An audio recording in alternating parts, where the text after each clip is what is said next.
অস্ট্রেলিয়ার বিপক্ষে টেস্ট সিরিজের সামনে রেখে ডারউইনে প্রথম দিনের অনুশীলন সম্পন্ন করেছে বাংলাদেশ। অস্ট্রেলিয়ার বিপক্ষে সিরিজের আগে অনুশীলন ভালো হয়েছে বলে জানিয়েছেন দলের অভিজ্ঞ টাইগার স্পিনার তাইজুল ইসলাম। ব্যাট হাতে হাসি মুখে অনুশীলন গ্রাউন্ডে হাজির টাইগার পেসার তাসকিন আহমেদ। ব্যাটিংটাও তিনি খারাপ করেন না, যদিও পরে দেখা গেল তাসকিনের মূল মনোযোগ বোলিংয়েই। তাসকিন অবশ্য দলের আগেই চলে গিয়েছিলেন অস্ট্রেলিয়া, কারণটা ছিল ইনজুরি সারাতে উচ্চতর চিকিৎসা নেয়া। পরে 31 জুলাই ঢাকা থেকে যাওয়া বাংলাদেশ দলের সঙ্গে যোগ দেন এই পেসার।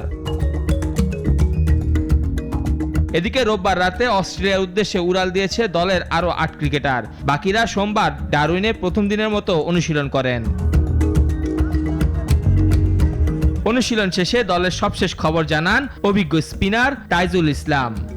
ভালো ছিল বিকজ আমরা আসার সময় একটা ট্রানজিট পাইছিলাম। ট্রানজিটে এনাফ রেস্টের একটা বিষয় ছিল। ফ্যাসিলিটিস ওয়াইজ যে আমরা ফ্যাসিলিটিসটা পাচ্ছি বা ওভারঅল সব কিছু মিলে preparation is good preparation. Wicket থেকে শুরু করে ফিল্ডিং প্র্যাকটিস থেকে শুরু করে রানিং থেকে শুরু করে সব ধরনের অ্যাক্টিভিটিস আমরা করতে পারছি।